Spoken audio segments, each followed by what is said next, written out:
Welcome, virtual friends. Have you ever set a goal like, I want to save more money, or I want to get in shape? But those goals are so vague and flimsy that they usually just evaporate into thin air, disappearing before you even realize they're gone. Today, we're going to talk about how to make your goals shiny and clear by looking closely at being specific. You may have heard of SMART goals before. It's a framework for setting effective goals. If you're curious about the whole thing, I've got a video that breaks it all down, and you can find the link in the description below. But today, we're zooming in on just one part of it, the S, which stands for specific. Often we overlook what being specific really means and how we can use it to create a better life for ourselves, the SMART way. For example, instead of saying, I want to save more money, you could say, I want to save $5,000 over the next year by setting aside $100 from each paycheck. Or instead of saying, I want to get in shape, try, I want to lose 10 pounds in 3 months by going to the gym 3 times a week and cutting out sugary drinks. Get ready, because by the end of this, you'll have specific tools to make achieving your goals way easier. Being specific. So what does it mean to be specific? Imagine you're on a treasure hunt. If your map says, find the treasure somewhere on this island, you'd be running around in circles all day. But if your map says, find the treasure under the palm tree by the big rock on the east side of the island, now you know exactly where to go. That's the power of being specific. It's like having a secret map that shows you exactly where to find the treasure.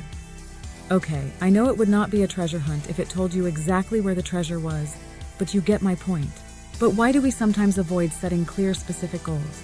Well, believe it or not, it can feel a little scary.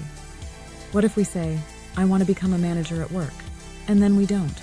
Oh dear. That fear of not reaching our goals can make us want to keep things vague and safe.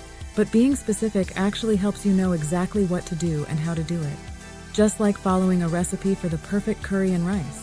For example, instead of saying, I want to become a manager, you could say, I want to become a manager within the next year by completing a leadership course, volunteering to lead team projects, and consistently meeting with my supervisor to discuss my progress and opportunities for advancement. Now that's a clear, specific plan that can guide you every step of the way. Let's talk about what happens when our goals are vague.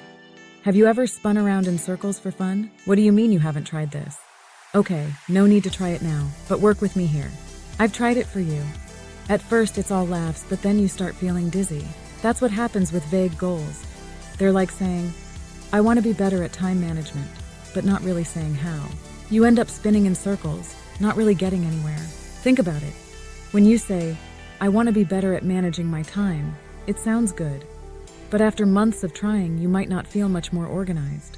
Why? Because better at time management could mean anything. Should you focus on scheduling, prioritizing tasks, reducing distractions, or maybe just using a fancy planner? Just a quick message. If you're enjoying this video, please support the channel by giving it a thumbs up and subscribing for more great content. And don't forget to leave a comment below. I'd love to hear your thoughts. Thank you. Now let's continue. Without being specific, you can end up like a hamster running on a wheel, working hard but not really getting anywhere. Now imagine if you said, I want to improve my time management by prioritizing my top 3 tasks each morning and setting aside 2 hours of focused work time every day for the next month. Things would be different, right? That goal is specific because it clearly states what you want to achieve. Better time management, how you're going to do it, prioritizing tasks and setting focused work time, and when you plan to reach your goal over the next month. That's a clear, specific goal with a plan to make it happen. And you know what? Specific goals are like a SAT nav for your brain. They tell you exactly where to go and how to get there. Okay, sometimes SAT navs can lead you down a dodgy road or two, but you get my point. Now let me tell you a little story from my own life where being specific really paid off, big time. A couple of years ago, I decided I wanted to make some extra money by investing in property. But instead of just saying I want to buy a house and hopefully make some money, I got really specific. And trust me, it wasn't as simple as it sounds. I set a clear goal. I'm going to buy a property in London, hold on to it for 2 years, and then sell it to make a profit. But to make that goal work, I had to be very specific about every single step. Here's what that looked like. What did I want to achieve? I wasn't just looking for any profit. I set a target of making at least £40,000. This amount was based on my research into the London property market and what was realistically achievable given the area's historical appreciation rates. Where would it happen? London was my target, but I had to get even more specific. I researched different neighborhoods looking at past trends, future development plans, and demand. I zeroed in on an area that showed strong potential for appreciation, narrowing down the search to a handful of streets that had the characteristics I was looking for. When was it going to happen? I set a timeline. I would hold the property for exactly 2 years. This wasn't just a plucked out of the air number. I analyzed market cycles, potential tax implications, and projected growth rates. I determined that 2 years would give me the best balance between appreciation and market stability, and I marked the exact month I would aim to sell. How was I going to achieve it? This was the trickiest part. I had to finance the property. I calculated my budget and secured financing that allowed for flexibility in case the market shifted. Find the right property. I worked closely with a real estate agent who understood my criteria and could help me spot opportunities quickly. Buy in a good location. I didn't just go for any property. I focused on those with characteristics that would appeal to future buyers, like proximity to transport links, schools, and upcoming developments. Maintain and possibly upgrade. I planned for potential minor renovations or updates that would increase the property's value without overspending. Monitor the market. I kept a close eye on market trends throughout the 2 years, staying ready to adjust my plan if necessary. This included being aware of any economic changes, local developments, or shifts in buyer demand. And guess what?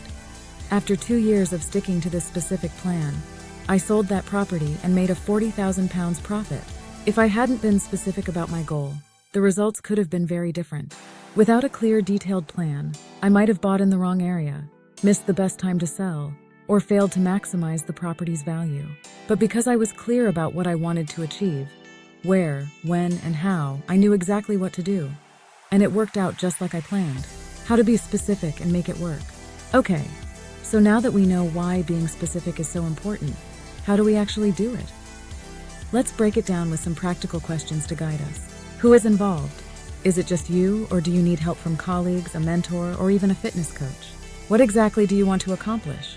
Do you want to improve your leadership skills, lose weight, or save more money for retirement? Where will it happen? Will you work on this goal at your job, at the gym, or by setting up a separate savings account? When do you want to achieve it? By the end of the quarter, in 3 months, or maybe within the next year? Why is this important?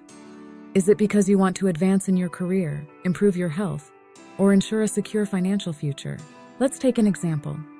Say you want to improve your leadership skills. Instead of saying, I want to be a better leader, you could say, I want to improve my leadership skills by taking a leadership development course, seeking feedback from my team every month, and leading at least 2 major projects over the next 6 months. What makes this goal specific? What do you want? To improve your leadership skills. How will you do it? By taking a leadership course, seeking feedback, and leading major projects. When will it happen?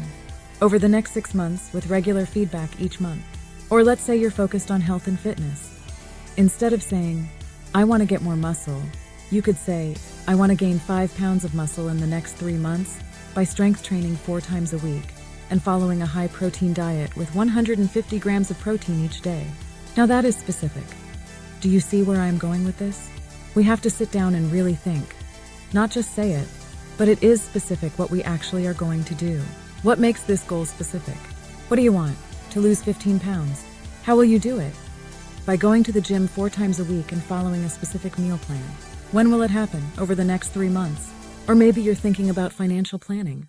Instead of saying, I want to save more money, you could say, I want to save $10,000 in the next year by automatically transferring $200 from each paycheck into a high-interest savings account and cutting unnecessary expenses by 10%.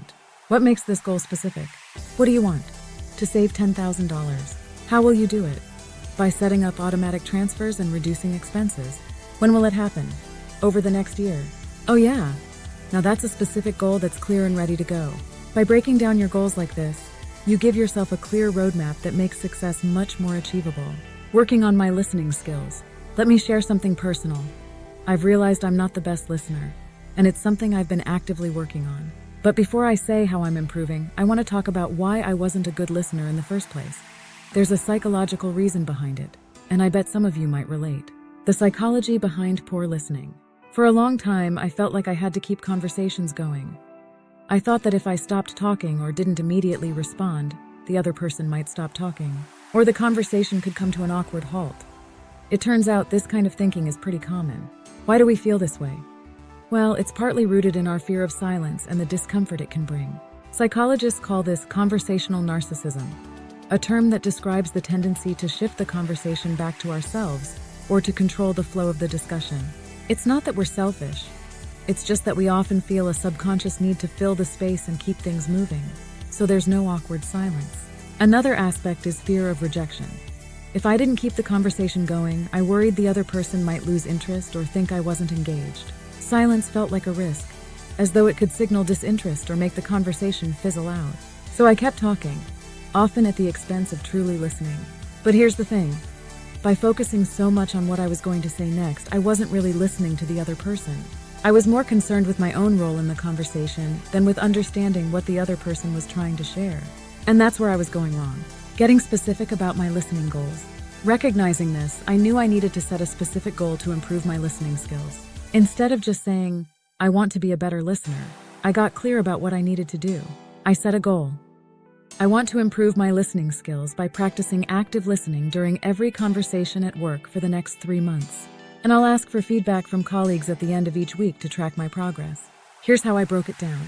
What do I want to achieve? I want to enhance my listening skills specifically by practicing active listening. How will I do it? By focusing on truly understanding what the other person is saying, not just waiting for my turn to speak. I'll also ask for feedback from colleagues to ensure I'm making progress. When will I achieve it? Over the next 3 months with consistent practice and regular feedback. By being specific, I knew exactly what steps to take. And guess what? I've started to see real improvements. My conversations are more meaningful, and I'm getting positive feedback that shows I'm on the right track. If I had stuck with the vague goal of being better, I might still be struggling. But by being specific, I'm making progress I can actually measure. Your specific goal. So here's the deal. Specific goals will help you to reach those goals that you thought were not possible. They help you see exactly where you're going and give you a clear plan to get there. No more wandering around feeling lost or stuck. With specific goals, you'll be achieving your objectives in no time.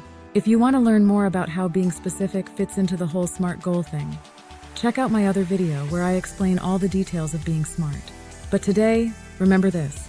The more specific you are with your goals, the easier it is to reach them, and the more rewarding the journey will be. Thanks for hanging out with me today. What's a specific goal you're going to set next? Maybe it's improving your public speaking, mastering a new software, or honing your leadership skills. Whatever it is, drop it in the comments below. I can't wait to hear about it.